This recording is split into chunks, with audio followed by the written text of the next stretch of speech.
À la une, l'armée française plie bagages et quitte officiellement le Sénégal. Les clés de la base militaire de Ouakam, la dernière emprise encore occupée par les militaires français, ont été remises ce matin au SEMGA Mbaye Cissé. C'est donc une nouvelle étape qui commence dans les relations militaires entre la France et le Sénégal. L'armée française, vous le savez, elle est présente au Sénégal depuis l'époque coloniale. Les Français ont en quelque sorte participé à la stabilité du Sénégal, estime Mamadou Hatch, colonel à la retraite. Vous entendrez également son point de vue sur le départ des militaires français. L'armée française s'en va donc, laissant derrière les employés sénégalais qui travaillaient dans ces camps militaires français. Ils interpellent les nouvelles autorités et veulent être redéployés dans la fonction publique. Le procès de Hassan Diouf, l'audience a eu lieu ce matin au tribunal correctionnel. Le procureur a requis 2 ans dont 6 mois ferme contre l'activiste, délibéré le 7 août prochain. Inondation à Tambacounda, les sinistrés du Mamakunda craignent pour leur santé. Ceux du quartier abattoir sollicitent une aide d'urgence des autorités. Le sport, Malal Diane Junior, Georges Déthié Diop sera également avec nous pour les actualités internationales et la revue de la presse. Point de vue, l'armée française qui quitte définitivement le territoire sénégalais, quelle analyse et quel impact sur les relations entre la France et le Sénégal? Le débat autour de cette interrogation avec nos 2 intervenants. Rendez-vous dans une trentaine de minutes.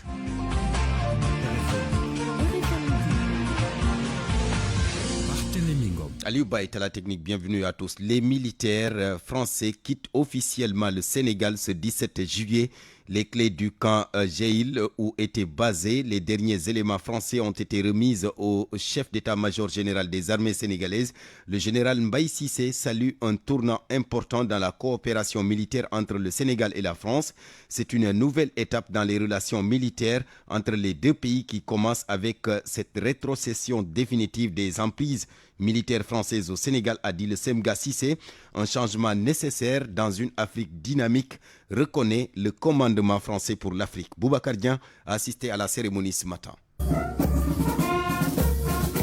Une page du partenariat militaire entre la France et le Sénégal vient d'être tournée. À présent, nous allons procéder à la levée des couleurs sénégalaises, marquant la remise symbolique des emprises françaises aux armées sénégalaises. Le camp Jeil, implanté au pays de la Teranga depuis 1920, est remis à nos forces de défense et de sécurité. Le général de corps d'armée Mbaye Cissé, chef d'état-major général des armées. Les camps Saint-Exupéry et Maréchal de Anne, l'escale aérienne de Dias, la cité résidentielle de la Pointe, les installations navales du camp Proté, le centre de mission de Rufisque et le camp Jeil où nous nous trouvons ce matin ont été remis aux armées sénégalaises. En exécution de la volonté politique exprimée par nos plus hautes autorités de donner un nouveau contenu au partenariat multiséculaire entre la France et le Sénégal, nos 2 armées ont matérialisé cette vision et circonscrit de nouveaux objectifs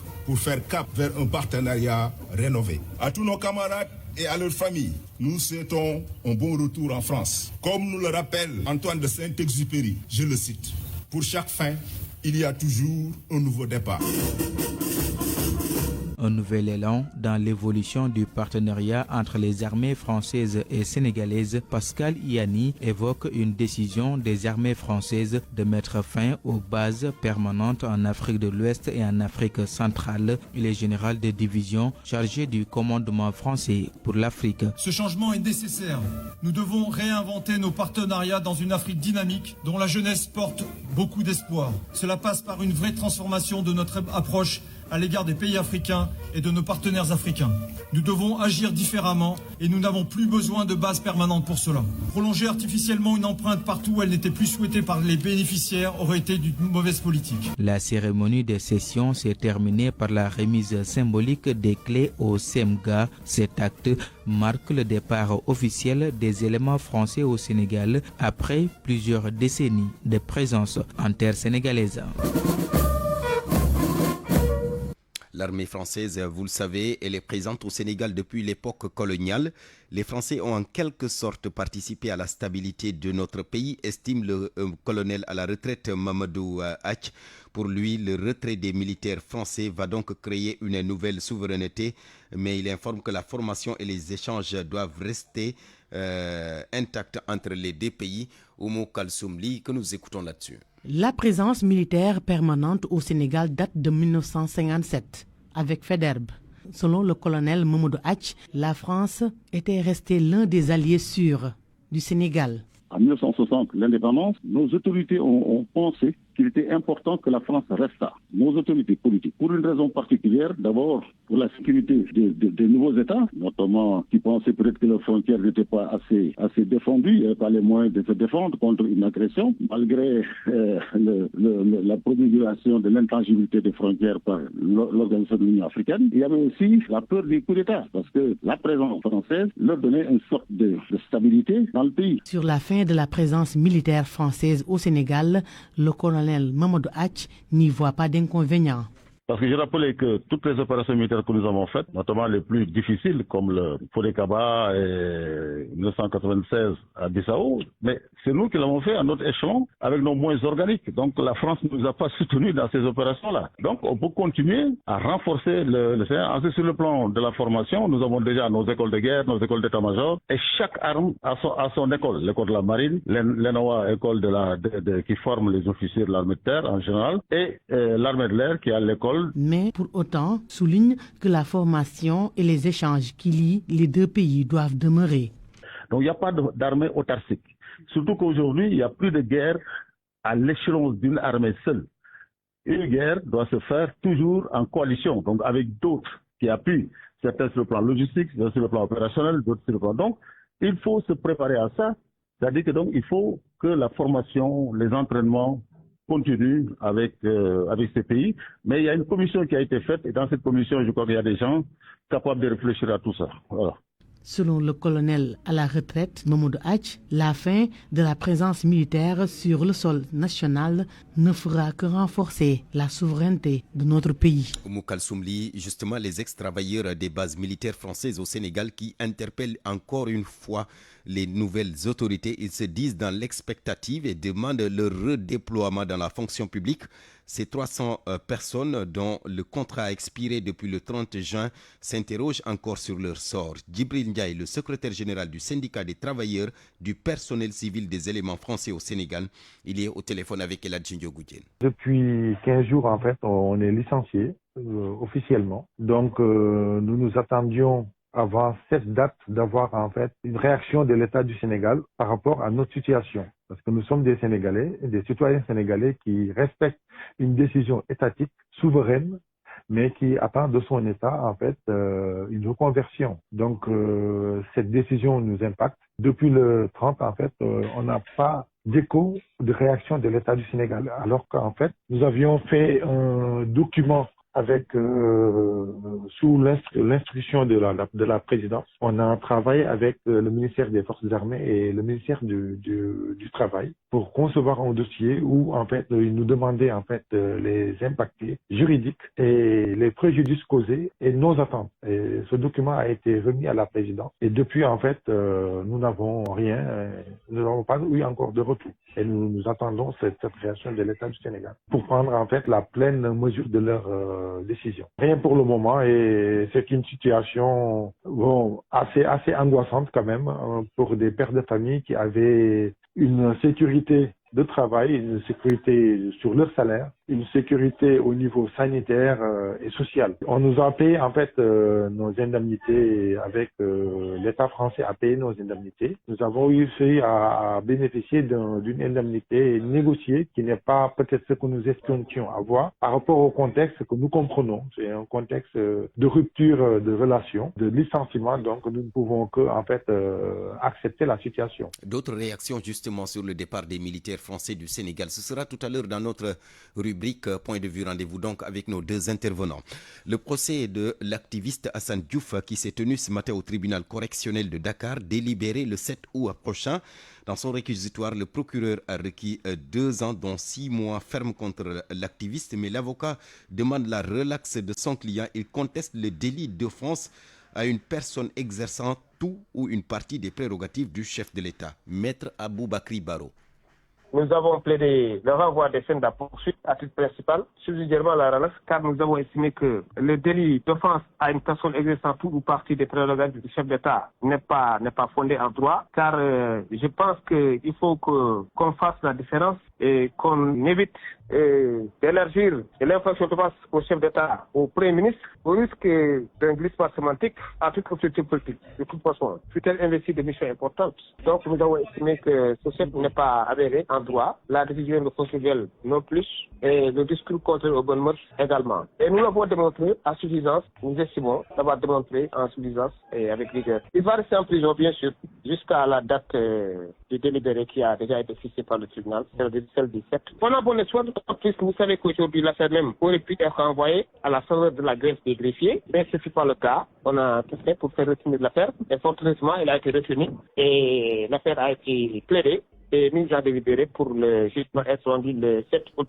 Abou Bakri Baro, avocat de l'activiste Hassan Diouf. Et puis ce malaise au département de la culture, les animateurs culturels et les conseillers aux affaires culturelles qui montent au créneau, ils dénoncent une situation précaire au sein du ministère de la Jeunesse, des Sports et de la Culture. Une gouvernance culturelle qui laisse à désirer selon eux. Ils réclament d'ailleurs un ministère de souveraineté. Compte rendu de leur conférence de presse à Narocha. Le syndicat autonome des animateurs culturels et conseillers aux affaires culturelles ne mâche pas ses mots. Il y a un gros malaise au ministère de la Jeunesse, des Sports et de la Culture. Samba Mbalo, le secrétaire général du dit syndicat, explique. On a nommé 14 inspecteurs des éducations populaires en laissant en rade les professionnels de la culture, les animateurs culturels et conseillers aux affaires culturelles. On a vu aussi qu'il y a des appels à candidature, les animateurs culturels postulent, on n'a pas de dépouillement et à la fin on se retrouve avec des inspecteurs qui sont nommés. Beaucoup de nos institutions culturelles sont dirigées par des gens qui n'ont pas été formés pour la culture. Et nous, on dit que même si le président de la République a la prérogative de nommer celui qui dirige l'institution, mais ceux qui sont à l'intérieur de ces institutions-là, les directions intermédiaires, doivent être gérés par des professionnels de la culture. Et ce malaise-là, il faut qu'on puisse le résoudre. De nombreux contrats auraient été résiliés au sein du ministère, remplacés par d'autres profils, au moment où 64 animateurs culturels attendent d'être insérés depuis 2018.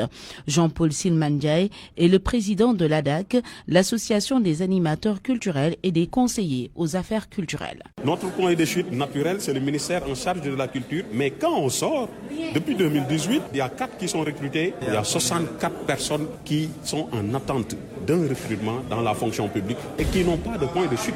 Pour qu'on puisse matérialiser l'action culturelle dans les pôles territoriaux, il faut indubitablement faire appel à la compétence, à l'expertise des gens qui ont été formés en ce sens. Comme de nombreux acteurs culturels, ces professionnels de la culture réclament un ministère plein en cas de remaniement, le département de la culture étant, selon eux, marginalisé par rapport aux 2 autres départements en commun, les sports et la jeunesse. RFM, la radio de toute l'actualité. À midi 14 minutes. Tambacounda, quelques jours après les inondations provoquées par le débordement du lit marécageux du Mamakunda, les sinistrés craignent pour leur santé des maladies telles que la diarrhée ou encore le paludisme. Papou Seynou Diallo est allé à la rencontre des sinistrés du quartier abattoir. Il sollicite une aide d'urgence des autorités. Au quartier abattoir, l'un des endroits impactés par les inondations, les stigmates de la furie des eaux sont toujours visibles. Awadabo étend les habits de ses enfants au niveau de la véranda. La cour de sa maison est remplie d'eau boueuse. Elle craint les nombreuses maladies qu'entraîne l'insalubrité.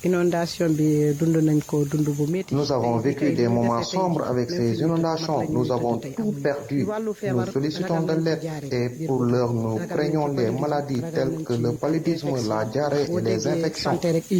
Plus loin, Moussa Kanouté, le regard impuissant, se débrouille seul pour réparer les dégâts. Il nous raconte l'heureux qu'il a vécu avec l'effondrement d'un de ses bâtiments. Nous aussi, nous avons vécu l'horreur avec notre bâtiment qui s'est effondré. Nous avons tout perdu avec ces inondations. Et pour l'heure, donc, nous sommes là en train de réparer ce que nous pouvons. Et nous craignons pour les nombreuses maladies telles que les infections, la diarrhée, le paludisme. Vraiment, nous demandons demandons de l'aide aux autorités.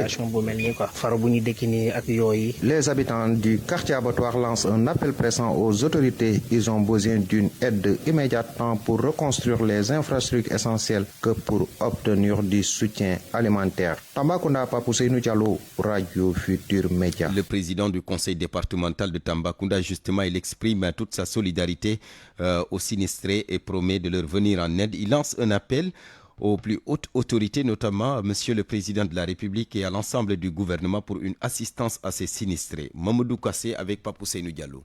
Le lundi 15 juin, des torrentiels se sont abattus sur plusieurs communes de notre département de Tambacounda. De l'eau un peu stagnante partout, dans plusieurs quartiers. Des maisons, des commerces et des entreprises sont également touchés, aux grandes dames des populations. Mais il faut tout de même noter qu'à l'heure actuelle, nous n'avons plus de rétention d'eau dans ces différents quartiers et qu'aujourd'hui, voilà, c'est plutôt les conséquences, c'est-à-dire les dégâts matériels dont on parle. Nous ne notons aucune mort d'homme, déjà il faut s'en réjouir. Maintenant, naturellement, nous trouvons actuellement à Tambacounda où nous partageons la douleur avec ces populations éprouvées. Nous avons vu aussi la commune se bouger pour les questions. Il ne faut pas oublier que nos budgets ne sont pas encore en place, mais nous essayons de voir de quelle manière nous pouvons venir en aide aux populations. Donc nous en appelons à la diligence des autres autorités, des hautes autorités, notamment le président de la République et Monsieur le Premier ministre et l'ensemble de son gouvernement, pour effectivement au plus vite venir en aide aux populations qui sont touchées ou aux acteurs qui ont vu peut-être leur commerce ou leur activité un peu dégradée. La suite du journal, la réforme de l'hydraulique rurale qui continue de susciter un grincement de dents.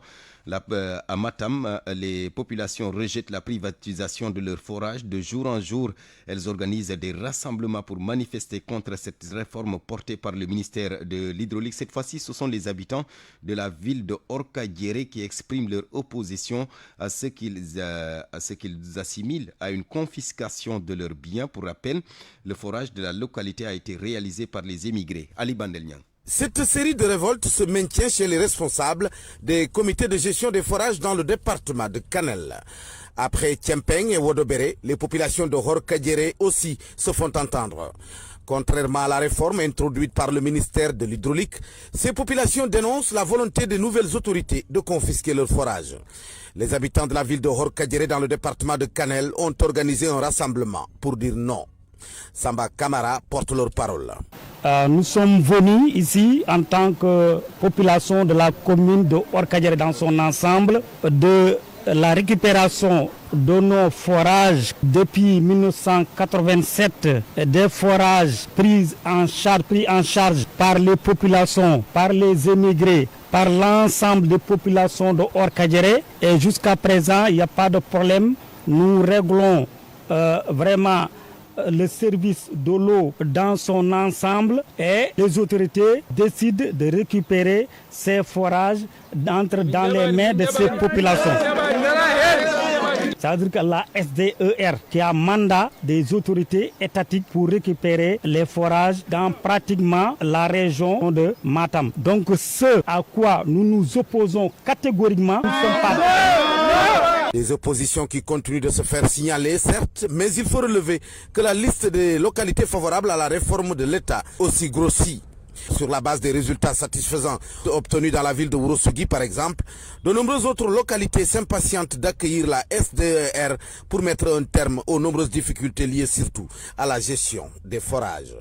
Matam, Ali Bandelnian. RFM. Le président du collectif départemental des chefs de village de Matam, donc, qui appelle à de larges concertations pour la mise en œuvre de cette réforme de l'hydraulique rurale. Éducation, ce constat dans la région de Diourbel. La plupart des établissements d'enseignement supérieur ne disposent ni d'habilitation, encore moins une accréditation de l'ANAQ-Sup.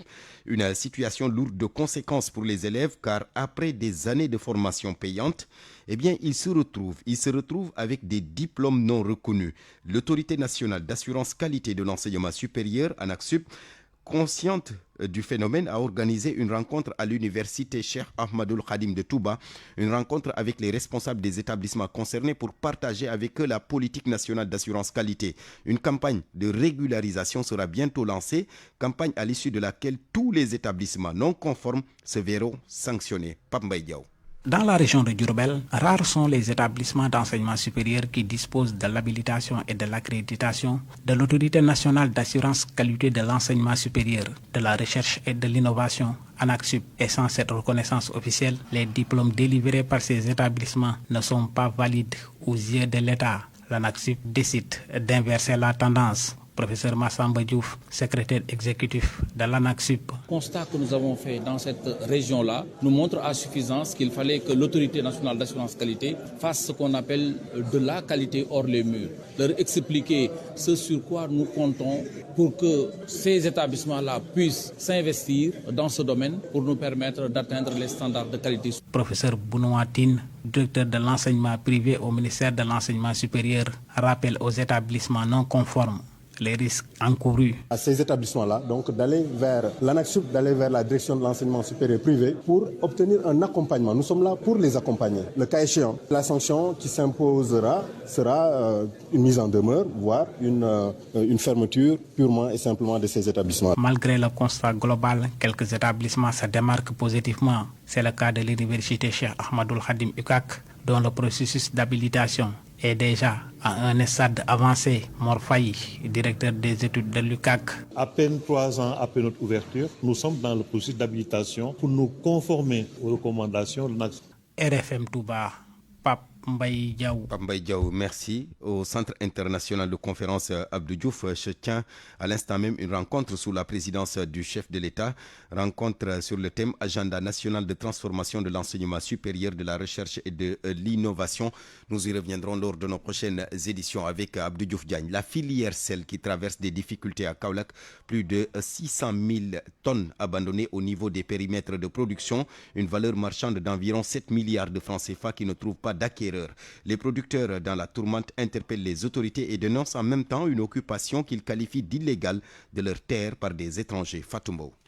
La filière du sel au Sénégal traverse une crise inquiétante, en particulier dans la région de Kaolack. Plus de 600 000 tonnes de sel y sont actuellement invendues, représentant une perte estimée à peu près de 7 milliards de francs CFA selon les acteurs du secteur. Actuellement, il bat de l'aile parce que tout simplement, la donne a un peu changé. On a produit beaucoup de sel, à peu près 600 000 tonnes qui sont ici invendues parce que tout simplement, ça fait au minimum entre 6 ou 7 milliards. Et on ne peut pas le vendre parce que tout simplement, la sous-région qui absorbe 70% de notre production prend maintenant du sel lavé. Et nous, on n'est pas industrialisés. Les producteurs pointent plusieurs problèmes liés à l'absence d'infrastructures de stockage, dégradation des pistes de production, entre autres, qui freinent l'écoulement du sel vers les marchés voisins. Résultat, plus de 20 000 producteurs sont aujourd'hui durement touchés, explique Adam Sambo, président de la coopérative de la filière sel au Sénégal. Nous sommes dans des zones enclavées et marécageuses avec la saison des pluies. Faute de pistes de production, on n'a pas où stocker, on le laisse à l'air libre, à la merci de la pluie. On a des pertes énormes, surtout la dernière attaque au Mali, de subir ses conséquences parce que les transporteurs ne veulent plus quand même prendre cette route qui n'est plus une route de sécurité. Autre préoccupation soulignée par les acteurs locaux, la présence croissante d'étrangers sur leurs terres, perçue comme une menace pour l'exploitation locale et la souveraineté économique des producteurs sénégalais. Les professionnels appellent ainsi l'État à intervenir rapidement. Un secteur qui bat de l'aile, au lieu de le renforcer, on donne à des Indiens et des Chinois dont terre à peu près 500 hectares à Tchombi et 700 hectares à Ladmengue. Ça, nous le déplorons vivement parce qu'on doit soutenir le secteur privé national. C'est un appel que je lance aux autorités de relancer le secteur du sel. On a besoin de partenaires, mais pas de concurrents. La filière sel est vitale pour Kaolack. Si rien n'est fait, c'est tout un pan de notre économie qui risque de s'effondrer. Alerte ainsi les producteurs. Fatou Kaolack, Radio Futur Média. RFM. L'actualité internationale. Bienvenue Georges Déthié-Diop. Merci Barthélémy Ngom. Au Mali d'abord, Moussa Mara convoqué par la justice. L'ancien Premier ministre a été de nouveau entendu hier par la brigade d'investigation judiciaire. La convocation fait suite à un message de soutien à des personnalités en prison. Boubacar Dieng.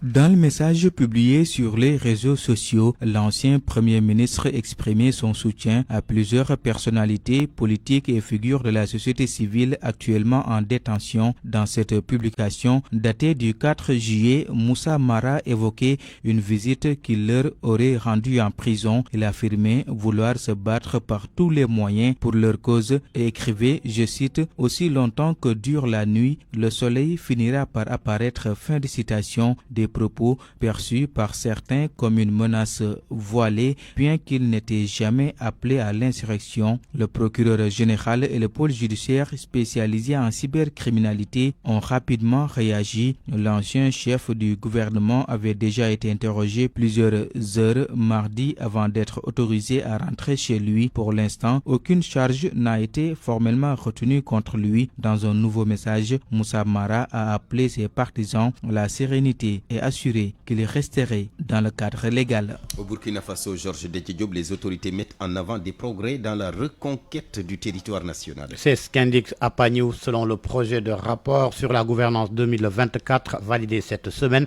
L'État a repris plus de 70% du pays l'année dernière, un indicateur clé dans un contexte toujours marqué par l'insécurité et la lutte contre les groupes djihadistes.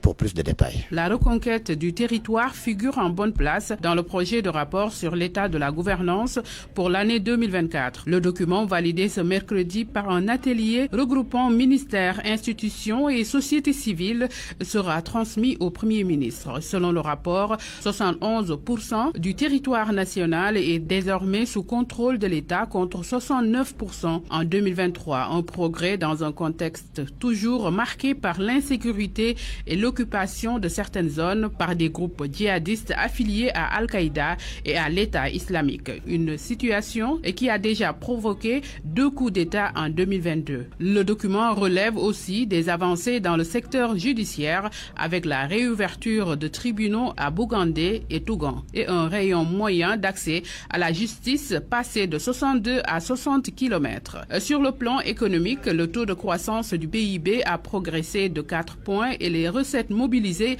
atteignent 3 000 milliards de francs CFA en 2024 contre un peu plus de 2 000 milliards l'année précédente. Mais au-delà des chiffres, les défis restent nombreux. L'objectif affiché par les autorités est clair, bâtir une gouvernance vertueuse ancrée dans les réalités locales et tournée vers les résultats. Au Tchad, Ndolembaye Ndiessada, le secrétaire général du Parti des transformateurs, empêché de quitter le territoire lundi alors qu'il s'apprêtait à embarquer pour les États-Unis. Ses passeports tchadiens et américains lui ont été confisqués. Son parti dénonce une prise d'otage politique alors que son président succès Masra est en détention préventive depuis plus de 2 mois. Au Cameroun, Paul Biya qui remanie l'armée avant la présidentielle. Le président camerounais a procédé à un vaste remaniement militaire 2 jours après avoir annoncé sa candidature en 8e mandat. De nouveaux chefs ont été nommés à la tête de l'infanterie et de l'armée de l'air. 8 généraux ont été aussi promus. Les décrets ont aussi nommé un conseiller militaire spécial du président. Une manœuvre que des analystes interprètent comme une volonté de consolider le soutien des forces armées à l'approche de la présidentielle d'octobre prochain. Pression contre Israël. 12 pays dont la Colombie, l'Afrique du Sud et la Libye annoncent des mesures pour bloquer les livraisons d'armes de carburant à Israël. Objectif faire cesser les opérations militaires à Gaza. Réunis à Bogota en Colombie, ils ont dénoncé des crimes de guerre. Le président colombien parle de génocide et compare la situation aux crimes nazis. La Grande-Bretagne, pour terminer, le gouvernement a annoncé ce jeudi que le droit de vote sera désormais accordé dès 16 ans. Le numéro 2 de l'exécutif, Angela Rayner, justifie la décision par le fait que les jeunes travaillent, payent des impôts. Par conséquent, ils doivent voter, une promesse de campagne que Londres dit vouloir tenir dès les prochaines élections. Merci beaucoup Georges Déthié Diop. On vous retrouve tout à l'heure justement pour la revue de la presse. Ce sera après les actualités sportives avec Malal Junior Diagne. Parole aux auditeurs. L'actualité, qu'en pensez-vous? Moi, je pense que vous devez. Réagissez dans nos éditions d'information sur l'actualité. Bonjour. Du lundi au vendredi, vous avez la parole sur RFM. point de vue, l'armée française qui quitte définitivement le territoire sénégalais, quelle analyse et quel impact sur les relations entre la France et le Sénégal? Le débat tout à l'heure avec nos deux intervenants. Nous serons avec Antoine Vardini, colonel de l'armée à la retraite, ancien patron de la DIRPA, la direction de l'information et des relations publiques des armées, et Mokhtar Anne, docteur en relations internationales et géostratégiques. RFM Sport. Bienvenue Malal Junior. Merci Barthélémy. La lutte avec frappe. Après les échanges sur les plateaux de télévision, place au combat. Au combat pour ce week-end avec ce festival de lutte organisé par Albourakh Productions samedi.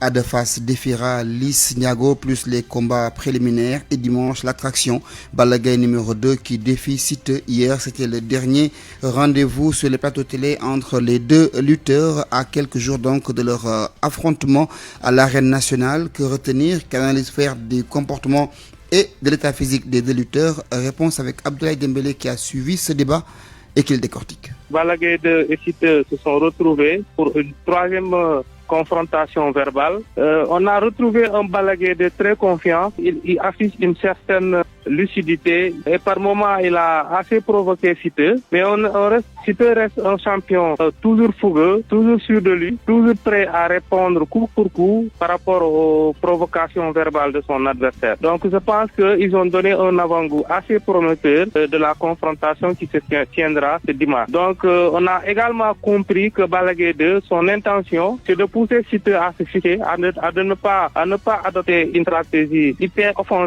défensive, ce qui ne l'arrangerait absolument pas. Maintenant, Siteu, lui, il a caché son jeu. Il a prouvé qu'il s'est préparé sur tous les plans, sans pour autant montrer qu'il sera offensif ou défensif. Donc cela fait de ce combat-là un combat très attendu, plein de suspense, même si légèrement Balla Gaye 2, il est le favori. Moi, je dirais attention à ce Siteu, qui est solidement bien en jambes et qui a un mental vraiment fort pour pouvoir faire face à son aîné, Balla Gaye 2. Et comme on le dit, dans un grand contre petit, la jeunesse doit pouvoir prouver qu'il est le Siteu, qu'il est vraiment très fort et qu'il peut tenir tête à un champion qui n'a plus rien à prouver. Ah oui, l'arène nationale qui va vibrer ce week-end, Malal Diagne Junior. Football à présent, la Coupe du Sénégal Génération Foot vole le trophée ce dimanche. Ce sera face à l'équipe du Jaraaf pour la finale de la Coupe du Sénégal édition 2025. Les Grenats qui se préparent à Déni Biram Ndao veulent venir terrasser le Grand Jaraaf pour finir en beauté la saison 2024-2025. Talefal, le responsable de la communication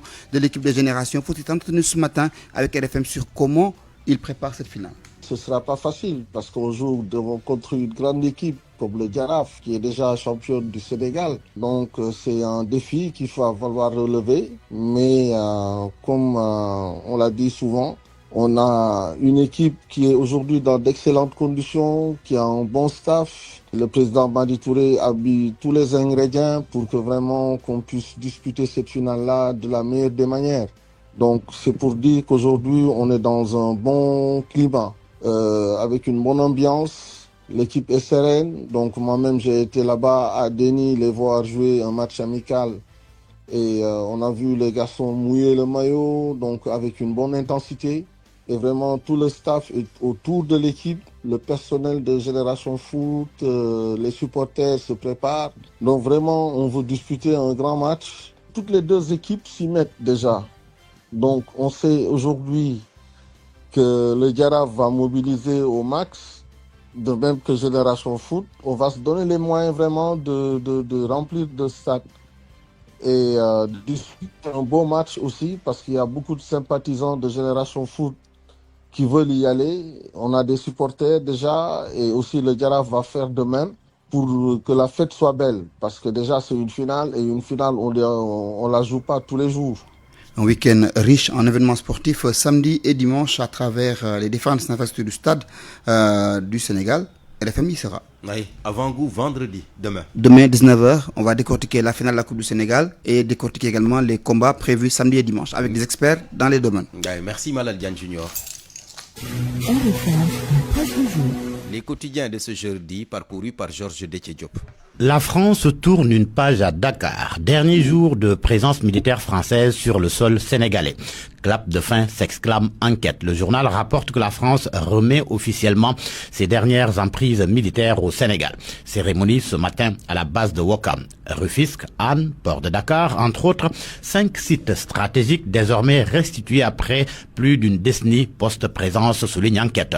Pendant ce temps, le Soleil s'intéresse à l'axe Dakar-Praia. Cela après l'escale du président de Cabo Verde à Dakar. Selon Le Soleil, les présidents Bassirou Diomaye Faye et José María Neves s'engagent à renforcer les relations bilatérales entre les deux pays. Bassirou Diomaye Faye a reçu hier José María Neves lors d'une visite de courtoisie au Palais de la République.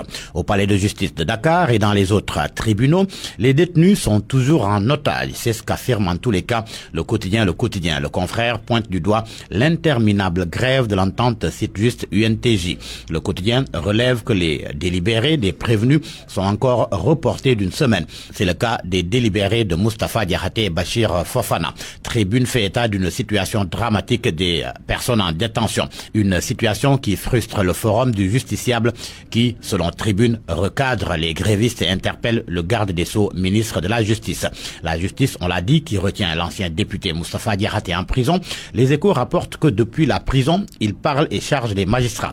Le journal rapporte ses propos selon lesquels il n'est demandeur ni preneur d'aucune liberté provisoire et qu'il préfère mourir en prison que de participer à donner un vernis juridique à une prise d'otage politique. Source A évoque le même sujet et titre « Pleurs et colère après que les délibérés de Bachir Fofana et Moustapha Diakhaté ont encore été différés à cause de la grève des travailleurs de la justice ». Une situation que déplore Maître Barry. Selon lui, tout le monde a vu la réaction de leur famille. Leurs épouses étaient en pleurs, leurs enfants n'en parlons pas. Sous un autre registre, toujours judiciaire, les Échos racontent une grosse bataille à la chambre d'accusation du pôle judiciaire financier hier. C'est à propos du dossier Farbango.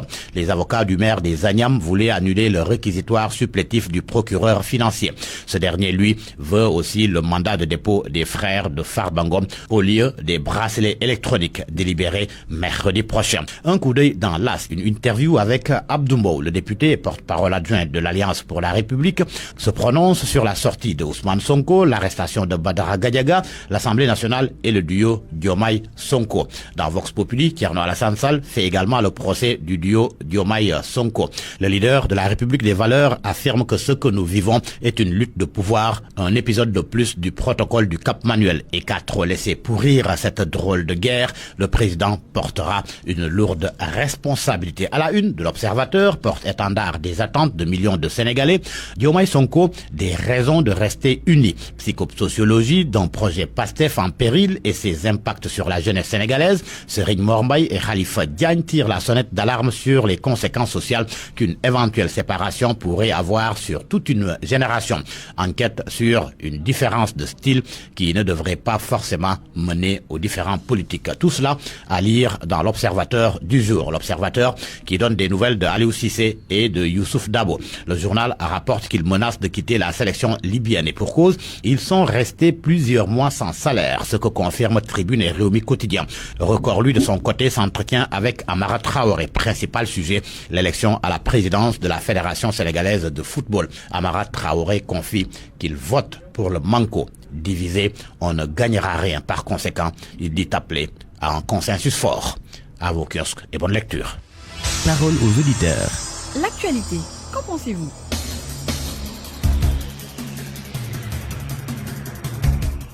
Nous en venons maintenant à la rubrique Point de vue. L'armée française qui quitte définitivement le territoire sénégalais, quelle analyse et quel impact sur les relations entre la France et le Sénégal? Pour en parler, nous sommes avec le colonel Antoine Vardini. Colonel, bonjour. Bonjour. Vous êtes colonel de l'armée à la retraite, ancien patron de la DIRPA, la Direction de l'information et des relations publiques des armées. Notre deuxième intervenant, Mokhtar Anne. Monsieur Anne, bonjour.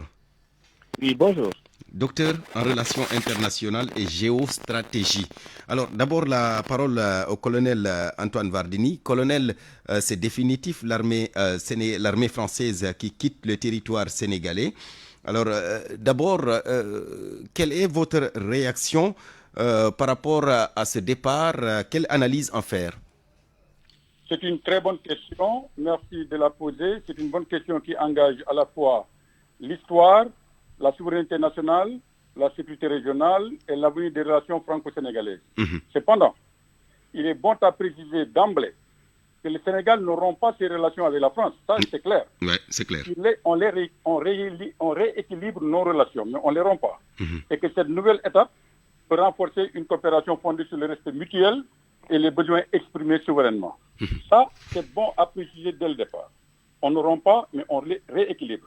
Et en tant que Sénégalais et militaire de surcroît, moi, je peux affirmer que le départ des soldats français du Sénégal marque la fin d'un cycle post-colonial où la France maintenait une présence militaire sur ses anciennes colonies à des fins de projection. Oui, parce que la présence des militaires français date de l'époque coloniale.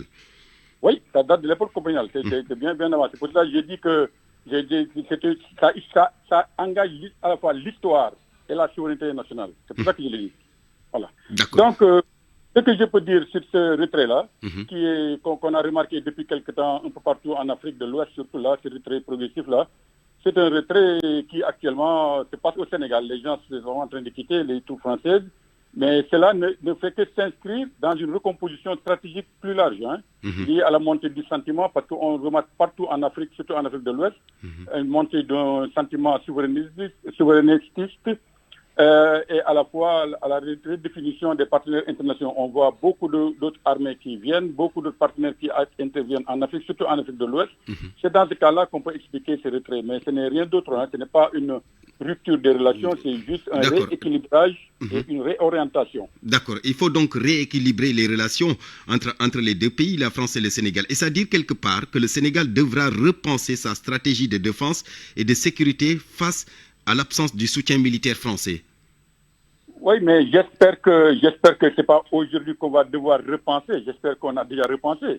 On a remarqué une bonne montée en puissance des armées sénégalaises depuis quelque temps, un rééquipement des unités. On a vu les unités sénégalaises intervenir un peu partout dans le monde, pas seulement au Sénégal ni en Afrique, mais dans le monde. On a des gens qui sont formés à gauche et à droite et on est en train de développer une certaine nouvelle industrie de défense. Ça, vous l'avez tous remarqué. Donc, on n'a pas dormi sur nos lauriers, on se prépare. On ne peut pas d'un jour à l'autre se lever et dire on est maintenant souverain. Non. Donc, ça dit que ce départ des militaires français a été bien mûri, bien réfléchi pour pouvoir assurer la sécurité intérieure. Oui, ça a été bien réfléchi, bien mûri, parce que dans tous les pays du monde, comprendre que l'armée sénégalaise est présente à Paris, personne ne peut comprendre ça.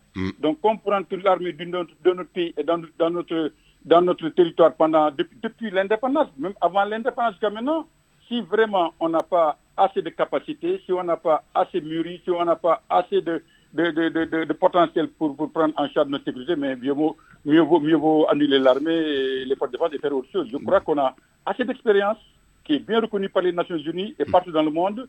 Bon, on ne dit pas aux gars, allez, foutez le camp. Non, on a préparé, on a travaillé avec eux, ils nous ont formés, on a travaillé ensemble avec d'autres partenaires également.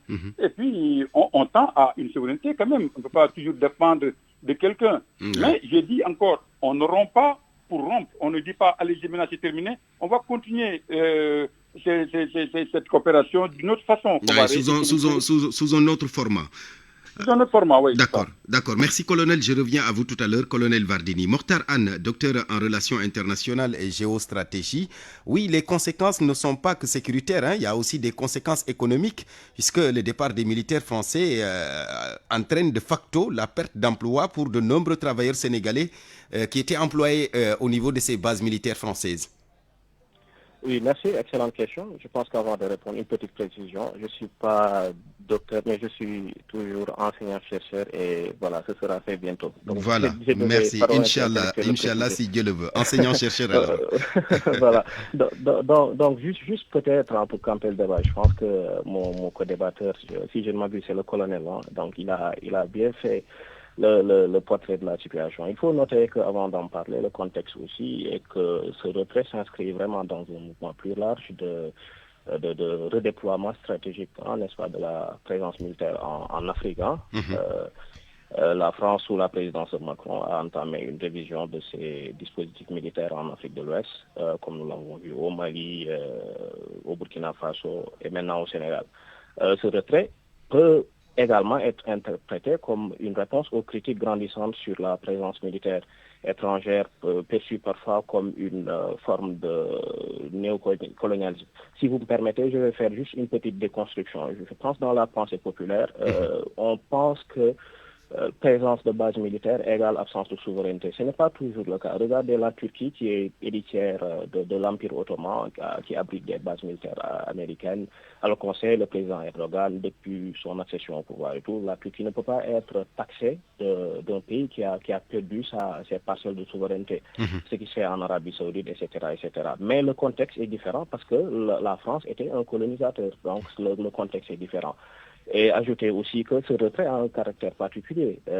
Par exemple, ce n'est pas juste au Sénégal. Au Sénégal, l'armée française a mis fin à sa présence permanente au Mali, au Burkina Faso. Mais la particularité ici est que le Sénégal se distingue par un processus négocié et cordial déjà, l'absence de crise sécuritaire majeure, parce qu'on l'a vu au Niger, vous avez vu comment ça s'est passé, le maintien aussi du dialogue diplomatique. Je pense que ça, c'est à saluer et je pense que le colonel peut le confirmer. Maintenant, comme vous l'avez dit, il y aura des conséquences. Je pense que mon colonel est plus habilité à en parler sur le plan militaire, mais ça nécessite quand même pour le Sénégal de renforcer ses capacités autonomes. Et c'est là où on doit saluer quand le gouvernement sénégalais, je pense qu'en début d'année, si je ne m'abuse, avait signé quand même un protocole d'accord avec une société sud-coréenne, je pense, Industrie Sénégal, sud-coréenne, dont le nom m'échappe, pour quand même mettre en place une industrie de défense dans le département de Mbacké. Et ça participe à l'autonomie. Maintenant, pour répondre à votre question, comme vous le savez, il y a aussi des implications sociales et économiques. Il y aura des pertes d'emplois. C'est sûr, parce que l'armée française employait quand même mais la souveraineté n'a pas de coût, comme on dit, ou a un coût, comme quand on parle de démocratie, la démocratie a un coût, donc la souveraineté aussi a un coût. Il faut peut-être que le gouvernement du Sénégal essaie de voir comment redéployer ou bien comment essayer de s'appuyer sur ces compétences-là, qui ont quand même une compétence, parce que l'armée française peut-être leur a transmis une certaine compétence dans pas mal de domaines pour voir. En tout cas, pour désamorcer quand même cette bombe sociale qui pourrait exploser à travers la précarité, etc. etc. D'accord. Merci, Monsieur Anne. Je reviens à vous tout à l'heure, Monsieur Anne. Colonel Antoine Vardini, vous l'avez dit, le Sénégal a le potentiel qu'il faut, a la matière nécessaire pour reprendre la pleine souveraineté de son territoire. Mais quelle doit être maintenant sa position au niveau de sa position avec les pays de la sous-région? Bon, il faut préciser d'abord que j'ai pas dit, ou bien il faut bien le reformuler, j'ai pas dit que le Sénégal a ce qu'il lui faut maintenant souverainement pour prendre en charge. Parce que je ne vois pas au monde, dans ce monde-là, un seul pays qui peut assurer sa souveraineté à 100%. On est tous dépendants l'un de l'autre. On a des partenariats, on a des partenaires, des alliés, on travaille parce que ne serait-ce que sur le domaine du renseignement stratégique, on ne peut pas dire qu'on est souverain. Donc, même si le Sénégal a le potentiel aussi, il aura toujours besoin des autres pays. C'est pour cela que j'ai dit, et je le répète encore, le départ physique de ces Français-là ne sera pas une rupture de coopération totale. Ce ne sera ni une victoire, et j'invite le peuple sénégalais à le comprendre, ce n'est pas une victoire à célébrer aveuglément, ni une perte également à déplorer. C'est seulement une occasion historique de réarticuler la collaboration. Oui, une occasion historique de redéfinir la souveraineté nationale dans la dignité, la responsabilité et la compétence. Vraiment, on veut garder ces liens avec tous nos partenaires dans le cadre du respect, mais également de la dignité et de la responsabilité. On est compétent, on a appris, il va falloir maintenant exercer. C'est vrai que leur départ va laisser un petit vide, mais j'espère que ce vide-là sera comblé progressivement. Je crois qu'on est en mesure de le faire. Ça ne va pas se faire du jour au lendemain, mais ça ira. En tout cas, il faut bien comprendre, je veux que les gens comprennent que le départ des soldats français n'est qu'une étape, dans l'évolution stratégique du Sénégal. Ce n'est pas une rupture, ce n'est pas une rupture totale des relations. Ça, il faut que ça soit clair. Il nous appartient donc à nous, Sénégalais, militaires sénégalais, de transformer cette transition en une opportunité de renforcement national dans un esprit de responsabilité, de compétence et de vigilance. D'accord. Maintenant, comment le Sénégal doit maintenant collaborer avec les autres pays, surtout en matière de renseignement? Mais Vous savez que nous, on a également des liens de coopération avec les États-Unis, avec la Chine, avec la Turquie, avec beaucoup d'autres pays, la France et d'autres pays. Hein? Et on envoie des officiers se former dans ces différentes écoles, même en Russie. Je crois qu'on a même eu des officiers qui ont été formés là-bas. Donc, une fois qu'on est dans les écoles militaires, une fois qu'on est formé dans certains centres de formation à l'international, mais on tisse des relations, et ça reste entre militaires. Moi, je dis des fois, je rigole même des fois en disant que, mais les problèmes là, si on les laissait entre militaires, nous, on les règle facilement. Parce qu'on se comprend entre nous, on se parle, c'est nous qui endurons ce qu'il faut endurer. Et je crois que la coopération avec la France va continuer, comme j'ai dit tout à l'heure, dans un autre domaine, ou bien dans une autre forme, mais on aura besoin de quelques informations. La France également aura plus besoin du Sénégal, ne serait que pour la projection en Afrique de l'Ouest, ou bien pour envoyer les unités sénégalaises dans le cadre de l'ONU, de l'OUA, pour aider les autres pays qui sont en difficulté. Et on va continuer cette collaboration, on ne va pas l'arrêter maintenant. Hein. Ok, merci colonel Antoine Vardini. Mokhtar Anne, enseignant-chercheur en relations internationales, je termine avec vous, avec la même question bien sûr. La posture du Sénégal, comment notre pays maintenant doit aborder ou nouer des relations avec les autres pays, surtout ceux de la sous-région? Oui. Déjà, un gain politique, symboliquement, c'est un acte fort. Il faut le colonel Vardini l'a très bien expliqué. Parce que la restitution de ces bases, comme celle de Ouakam, marque une étape importante dans la réappropriation, je voulais dire, par le Sénégal de son espace stratégique. Ça, on est vraiment d'accord. Maintenant, il y a d'autres équations qui vont se présenter, c'est-à-dire l'architecture régionale maintenant. Depuis lors, je pense que je parle sous le contrôle du colonel, on nous parle de la force en attente de la CEDEAO, par exemple, qui est l'héritière de l'ECOMOG, l'Economic Community of West African States, Ceasefire Monitoring Group. Je pense que l'ECOMOG, qui est la force en attente de la CEDEAO, qui est là, mais depuis lors, on peut parler d'arlésienne, on n'en voit pas, même s'il y a des coups d'éclat, récemment ils ont parlé de déploiement de 5000 soldats pour combattre le terrorisme, mais l'agenda reste flou, on ne sait pas quand et où, etc. Et le terrorisme, dans quel espace? Est-ce qu'ils vont appuyer le Sénégal? Est-ce qu'ils vont appuyer dans la prévention de la lutte contre le terrorisme? Est-ce qu'ils vont intervenir dans les pays de l'Est? Maintenant, le Sénégal, sa relation avec les pays de l'Est, au sein de la CEDEAO, est-ce que la force en attente? En tout cas, c'est des équations. Maintenant, le Sénégal, comme je l'ai dit, c'est la diversification des partenariats, ce qui est en train d'être fait, parce que le Sénégal, comme vous le savez, coopère avec les États-Unis, la Russie et les autres pays. Je vous ai donné aussi l'exemple tout à l'heure de cette industrie-là, de cette ambition de mettre une industrie, on peut dire militaire, mais logistique surtout, dans le département de Mbacké et dans la région de Diourbel. Donc, tout ça, en tout cas, c'est des pistes de réflexion, mais surtout, continuer aussi. Vous savez, je l'avais dit l'autre jour, en géopolitique, l'idéologie en général doit être mise de côté. C'est le pragmatisme qui prime. Ici, le pragmatisme, c'est de continuer à coopérer avec la France, mais avec, je vais reprendre les termes du président Diomaye Faye, mais un partenariat rénové. Un partage de renseignements, formation, mais surtout formation, quelque chose qui n'est pas visible, de clinquant, c'est de la présence. On voit mal, en tout cas, ancienne colonie, qu'en 2025, des soldats français occupaient des bases ici à Dakar, etc. Maintenant, il faut continuer cette coopération et ne pas se limiter à cela. Regardons ce que fait la Chine. Vous avez vu les avions chinois, les chasseurs, la différence qu'ils ont imposée lors du conflit récent entre l'Inde et le Pakistan, se rapprocher de la Chine, qui a une industrie militaire naissante, mais qui monte en puissance, etc. Malheureusement, monsieur Anne, on a quelques soucis avec le téléphone, on vous entend plus bien. De toute façon, vous allez poursuivre le débat tout à l'heure dans le journal de 13h qui vous sera présenté par Cheikh Tidiane Diagne, Mokhtar Anne, enseignant-chercheur en relations internationales et géostratégie. Merci également à Antoine Vardini, colonel de l'armée à la retraite, ancien patron de la DIRPA, le chef de l'État, le président Bassirou Diomaye Faye l'a dit, la souveraineté ne s'accommode pas de la présence de bases militaires étrangères. Eh bien, fin de ce journal, présenté par Barthélémy Ngom, mise en onde Aliouba, réalisation Eladjunio Goudjen, chef d'édition Awambaï. Dans quelques minutes, dans moins de 8 minutes, le journal en Wolof sera avec Cheikh Tidiane Diagne. Bonne suite de programmes sur la radio de toute l'actualité.